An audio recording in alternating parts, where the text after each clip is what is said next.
je reprends. Monsieur Baptiste Comte, George Gunn, comme je disais, que c'est quand même stylé d'avoir un prénom pareil, je trouve.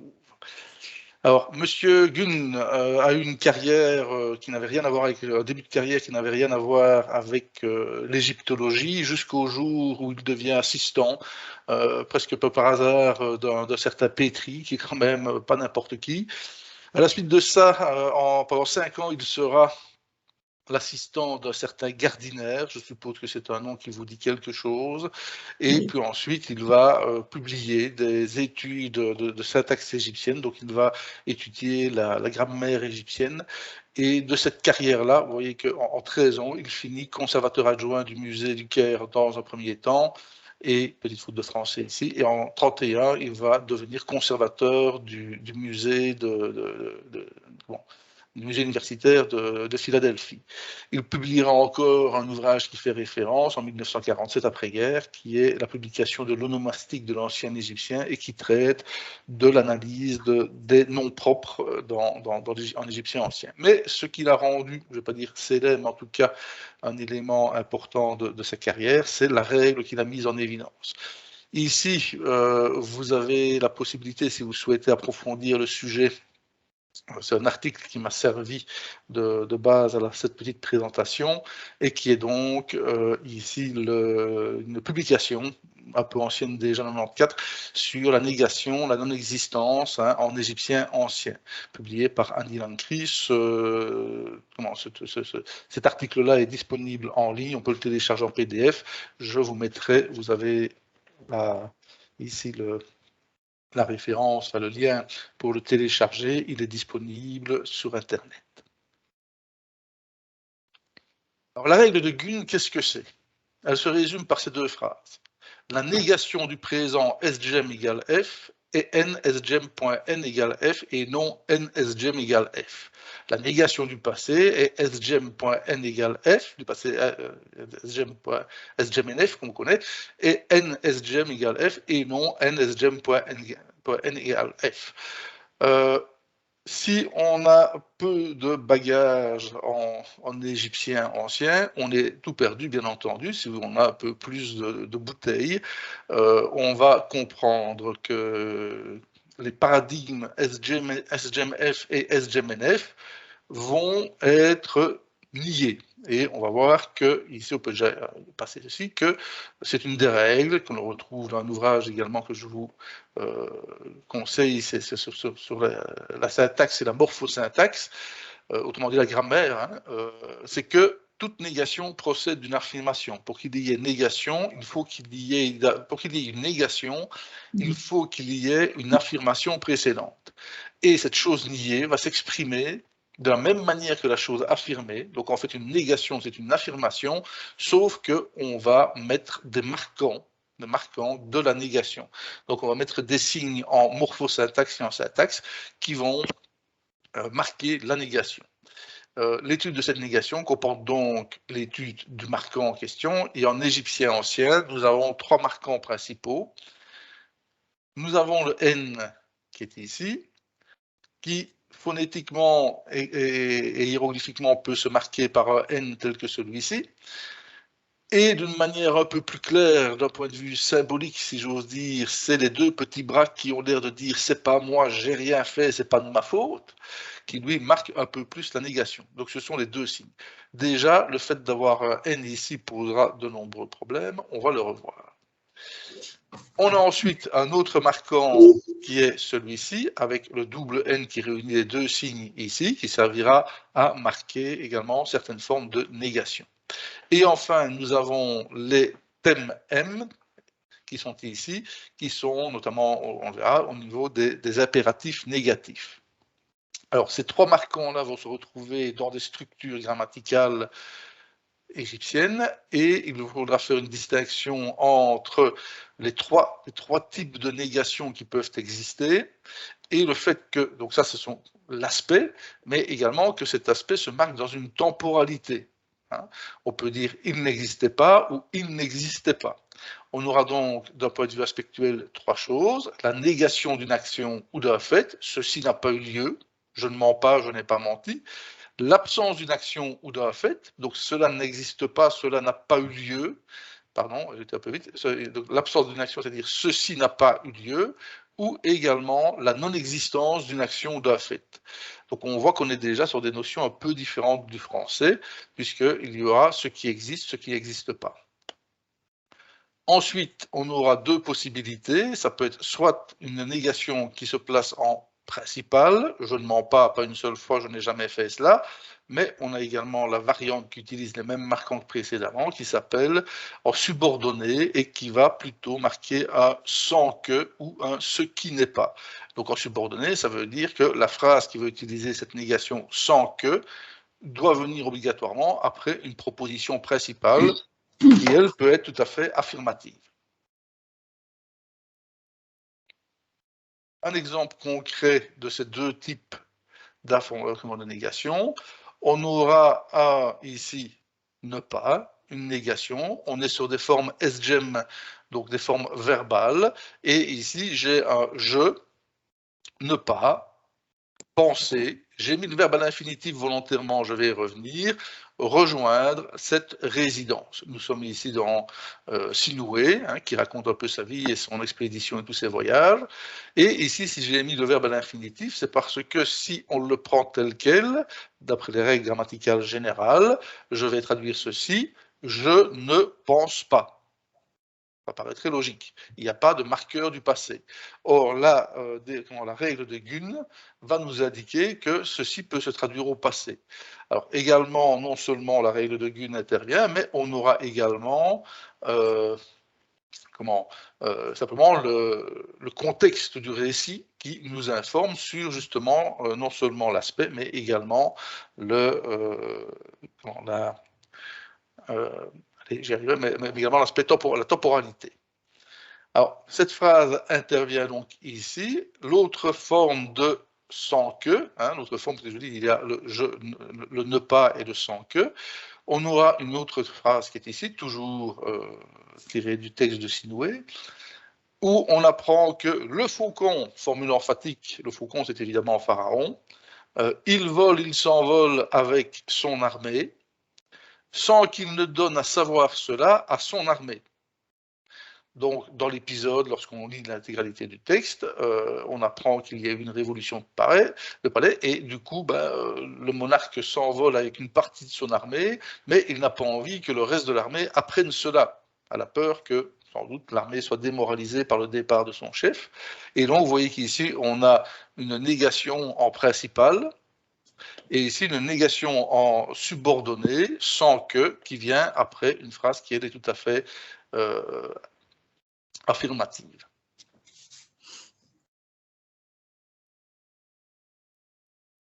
Alors, si on en arrive donc à reprendre la guerre, et c'est là que souvent il y a moyen de s'en mêler les pinceaux. Si on reprend donc les règles de Gunn, ici, on aura donc une négation qui est ici, donc la négation du présent qui est SGEM égale F, donc il entend, va se rédiger tel que ceci, n.sgem.n égale F. Alors que ceci, sachant que dans les paradigmes SGEM, SGEM-NF, etc., en principe, le N qui est ici, qui s'intercale entre le pronom suffixe sujet et le verbe, est censé marquer le passé. Eh bien non, ça va marquer le présent. L'autre formule qui est ici, du passé, va se marquer comme ceci. Il n'entendit pas. Alors qu'en fait, ici, j'ai envie de dire, je reprends l'exemple précédent, c'est normalement, il n'entend pas. Mais ici, voilà, c'est bizarre, c'est particulier, mais on a cette inversion des signes, on va le voir dans un instant dans la publication. Alors, la négation normale des temps du futur, alors je précise également que l'essentiel de ce que je raconte ici concerne le moyen égyptien. Néo-égyptien, c'est encore autre chose, mais on est vraiment dans les grandes périodes de la littérature classique égyptienne, et on aura cette autre forme-là, où on aura plutôt la négation normale des temps du futur. Maintenant, il faut quand même avoir bien conscience que la plupart de ces papyrus, de ces récits étant rédigés en hiératique, Et alors là, on le verra la semaine prochaine, dimanche prochain, avec le petit N taquin qui s'est rajouté. Je vous montrerai sur le papyrus d'origine ce qu'est ce petit signe-là qui nous perturbe. Et qui m'a d'ailleurs donné, entre autres, idée de cette petite présentation. Donc voilà les différents éléments, et on voit qu'il y a des inversions de signes. Si je prends, donc ce sont des exemples qui proviennent de la publication dont je vous ai parlé tout à l'heure, en début. On aura ici, par exemple, je pense qu'il y a une erreur dans le texte ici qui manque au minimum le médou qui est ici dans le texte hiéroglyphique. On le retrouve ici en translittération. Donc là, à mon avis, il manque un signe hiéroglyphique. Et donc, on aura la bouche se tait, elle ne parle pas. Et pourtant, ici, si on avait le MD qui nous manque, mais qu'on peut voir ici dans le dictionnaire, j'ai rajouté ça. Je ne sais pas pourquoi, à mon avis, il y a une faute de frappe dans la publication, c'est un peu dommage, mais bon, voilà. En tout cas, il y a un verbe ici. Ou alors il y a une autre astuce, peut-être dans la translittération, si vous trouvez une translittération qui ressemble à ça, moi je ne l'ai pas trouvé, je suis preneur, mais on aura envie de dire il, le verbe entendre, et N ici qui est la marque du passé, on a envie de dire elle ne parlait pas, la bouche se tait, elle ne parle pas, elle ne parlait pas, mais non, c'est le présent. Dans le deuxième exemple, toujours tiré de la même publication, on a ici un verbe, une petite phrase avec la négation qu'on va repérer ici. Première partie de la phrase iu, un verbe causatif faire vivre, es-anc, et puis ensuite le N du passé, à mon sens ici, avec le je. Il est accompli que j'ai fait vivre, que j'ai vécu dans ma ville. Une petite préposition, un petit M d'état venant se mettre ici, c'était préférable. Bon, on ne l'a pas, c'est pas grave.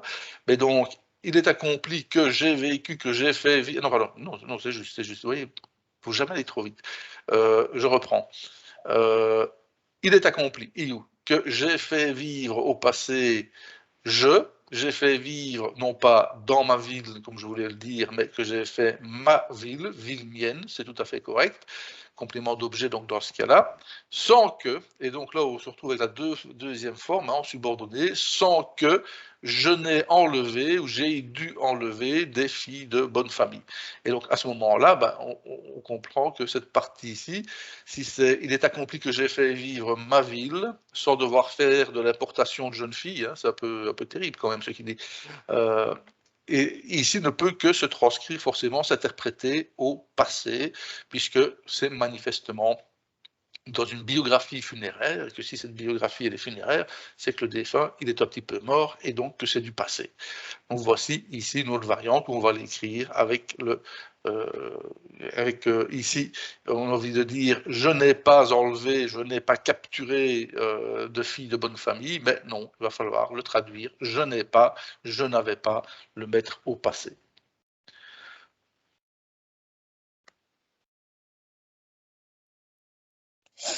Encore un petit exemple, ici où nous allons avoir deux négations dans une phrase. La première négation qui est ici et qui va nous marquer donc le futur.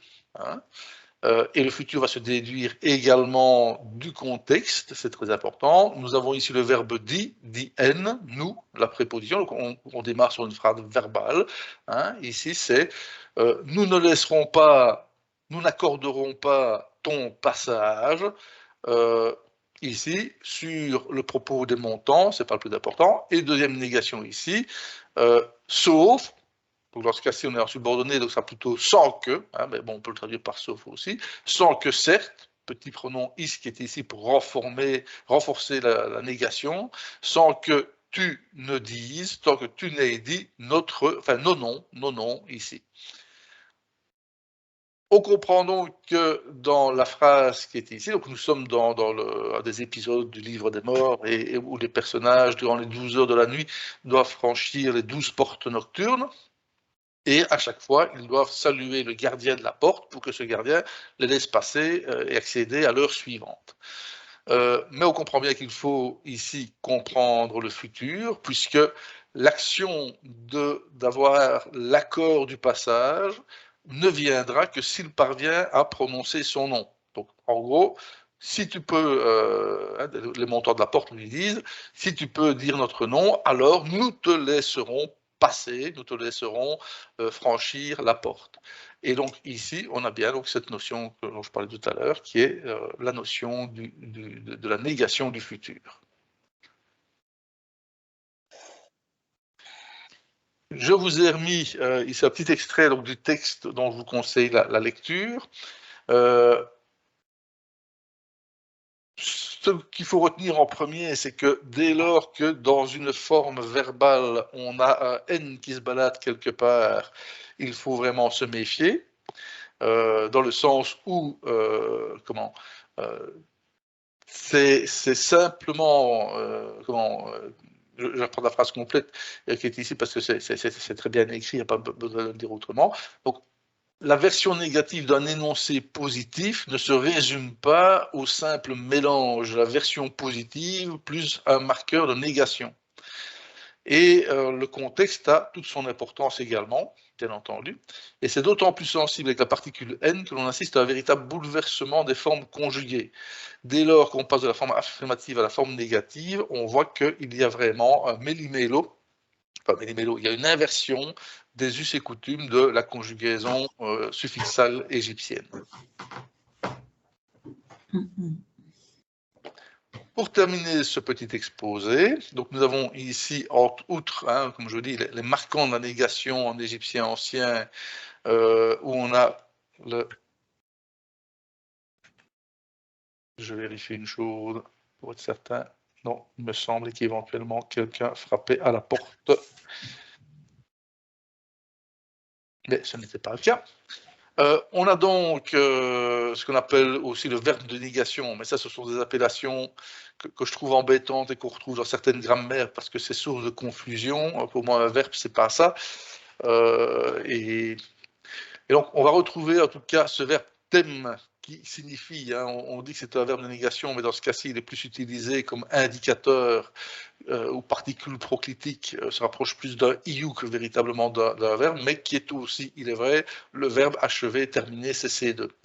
Donc c'est, bon, comme je dis aussi, les classes grammaticales françaises et les classes grammaticales égyptiennes, c'est essayer de faire rentrer une pièce ronde dans un trou carré, c'est pas toujours évident.